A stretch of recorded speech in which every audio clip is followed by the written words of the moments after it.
And we'll move to our next speaker, Dr. Simon Johnson, who's a professor at Northumbria University.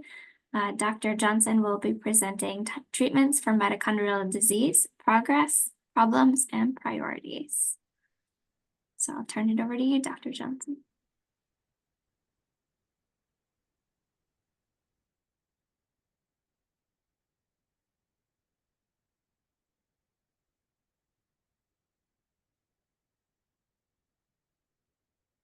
Sorry, I'm just trying to activate my video.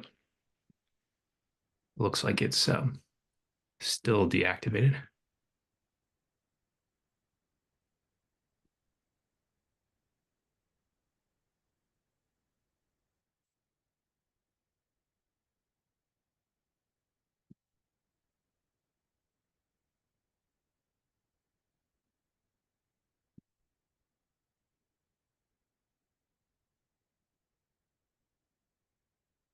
Sorry, I don't seem able to turn my video on. Can you hear me, Jessica? We can hear you. All right, I'll go ahead. If you slide. figure out how to turn it on, then that's okay. You can turn it on partway through. All right.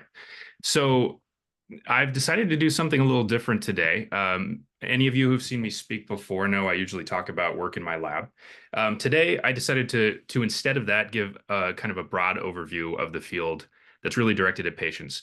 And the title of my talk today says mitochondrial disease, but I really decided, looking at the 15-minute time limit, to focus in just on Leigh syndrome. So I'm going to be talking briefly, very quickly, about the treatments for Leigh syndrome, progress, problems, and priorities over the last 70 or so years. If you're interested in the work in my lab, which I'll mention a few bits of briefly, you can check out our website. But the real scope and intent of this talk is to kind of go after a question that I frequently get from patients, which is, how long will it be before we have a treatment? I'm sure a lot of you in the audience, that's really the main thing on your mind today. I'm not going to answer it, but I'm going to give you sort of a perspective of where we are, where we've been, and hopefully give you sort of an idea of what the future might hold. So the real intent is, this is focused on patients. I'm not going to go really deeply into any of the science, but I'll try to give enough overview that you know where we are. I'm going to try to convey some important lessons we've learned in clinical translation approaches recently and in preclinical research, and note some things that will either accelerate or delay progress in this area. I'll also address some critical, if difficult, points that we really need to consider in terms of what to fund for mitochondrial disease trials. And again, to reemphasize, this is not a comprehensive analysis of the field. This is a quick 15-minute survey of key points. All right, so I'm going to go through our progress on understanding and intervening in Leigh syndrome, sort of a historic perspective, some historic approaches to therapies and problems, and then what patient and nonprofit groups should kind of consider as they're thinking about funding priorities, and what studies they might want to enroll their own family members in. So quickly, just a reminder for anyone who's not familiar with Leigh syndrome per se, this is the most common pediatric presentation of mitochondrial disease. It was first described in 1951. It's characterized by an early postnatal onset, typically about 2 years of age, and mortality is usually around 2 to 11 years of age, although that is extended quite a lot in the past few years. This disease is primarily defined by symmetric lesions in specific regions of the brain, like the brainstem. That's really the clinically defining feature of this versus many other forms of mitochondrial disease. In addition to those lesions, patients often suffer from seizures, metabolic dysfunction, and ataxia. And critically, there aren't any clinical interventions yet that are effective, but I think we're getting close. All right, so where are we? Leigh syndrome was first described, and it wasn't called this at the time. It was called subacute necrotizing encephalomyopathy in 1951 by Dennis Leigh. This, many of you may not appreciate, actually long predated our understanding of mitochondria and their functions. The chemiosmotic coupling theory, which really underpins the sort of powerhouse of the cell function of mitochondria, but wasn't really elucidated until the 60s and the 70s. So Leigh syndrome was a known entity prior to really understanding what mitochondria did. It was around this time that the first reports of biochemical defects in Leigh syndrome also appeared. And then shortly after, in 1981, the first mitochondrial DNA sequence was reported. I consider these really the early years. This long period of 30, 40 years is when we got a clinical description of Leigh syndrome. some biochemical and metabolic defect descriptions, and the basic biology of mitochondria was really being uncovered. But there were no major advances in treatments up until around 2013. So in the era of the early 2000s, we had a couple of major advances that have really opened up this field. The first was the development of the Indus4 knockout model by Richard Palmiter's lab, which you've already heard a lot about today, and you're going to hear more about, I'm sure. This was a mouse model that closely mimics the human disease. The second advance, which occurred in 2013, was the publication that this drug, rapamycin, a small molecule, was capable of significantly attenuating disease progression in the Leigh syndrome model. This was the first time that we had direct evidence that a small molecule drug could meaningfully attenuate mitochondrial disease in a mammalian model. So this was a step forward. The Leigh syndrome mouse, as I mentioned, closely mimics the human disease. In particular, most importantly, it presents with the progressive CNS lesions in the brainstem and other parts of the brain. As in humans, this mouse has a postnatal onset, displays lactic acidosis, ataxia, seizures, etc. It really closely looks like the human disease, again, including those symmetric lesions that appear in the same parts of the brainstem. You can see on this plot here, age of onset of different symptoms, and in red here, mortality. This is a really rapid model. It is an early postnatal model, and it allows us to really kind of quickly test interventions and study disease pathogenesis. So after this report that rapamycin could attenuate disease, we sort of move into what's now the modern era for Leigh syndrome. And this is characterized by sort of a rapid, successive identification of new putative therapeutics. And there were a lot within a few years, and it's really accelerated in just the last couple of years. We're seeing paper after paper showing different things can delay or attenuate disease in this mouse model. To me, in my opinion, the most important things that have come out over the last 10 to 15 years are the observations that low oxygen rescues disease. And this is sometimes called the kind of oxygen toxicity model for disease.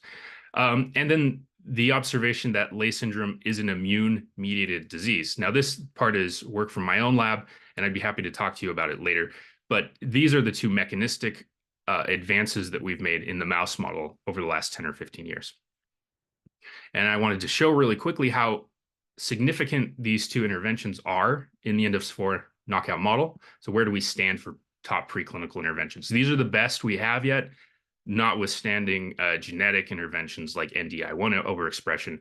In terms of intervening in the knockout model, hypoxia at 11% oxygen dramatically extends survival. It's capable of reversing disease as well as attenuating.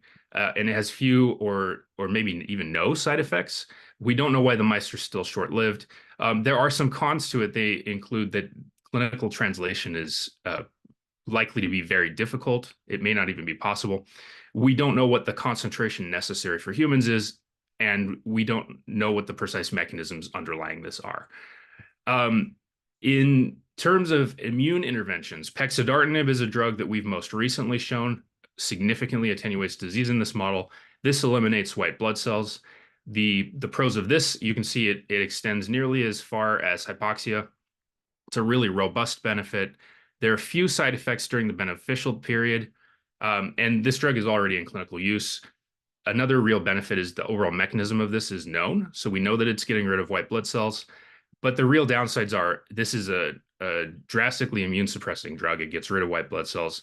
And the drug itself is toxic. So the benefits of this drug were ultimately limited by the toxicity of the compound itself. So if we're to pursue this line of research further into clinical study, we need better drugs. And then videos are always better than words. So any of you who haven't seen this before, this is a visual summary of our progress for the Indus4 knockout.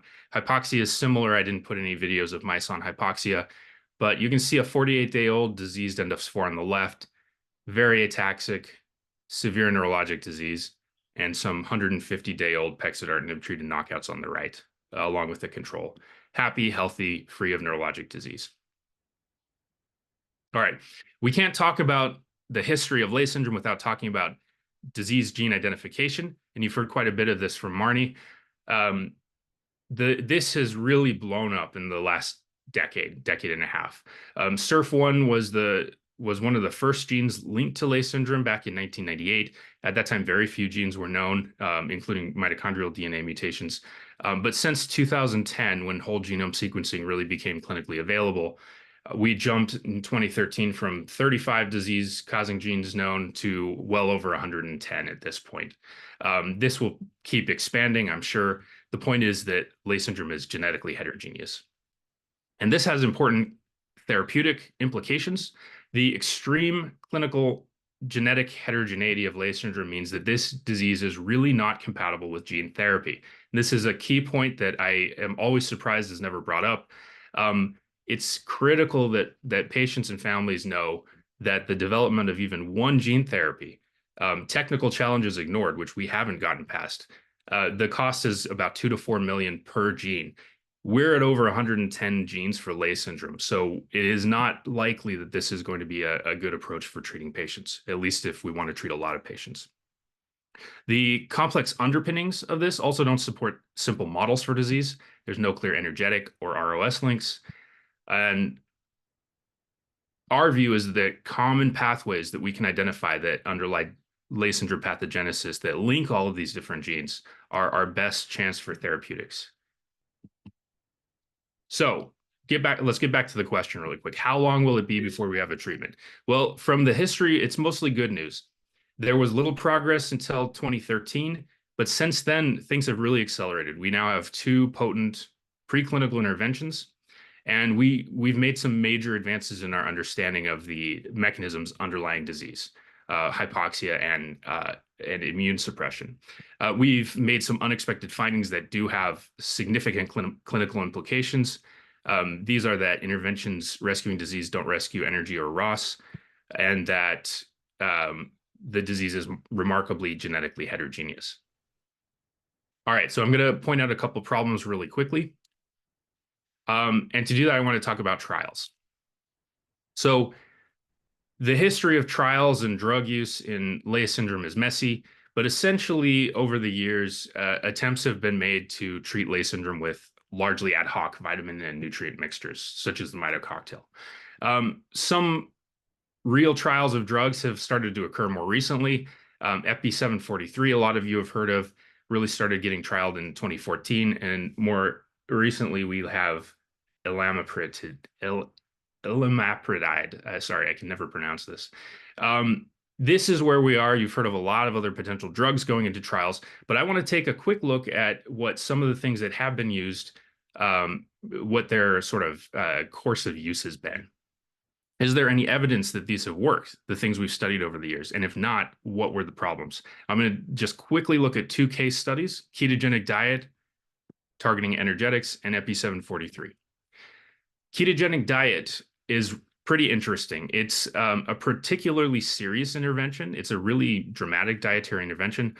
In 2021, there was a systematic review that found there were about 70 trials reported. Most of them were case reports.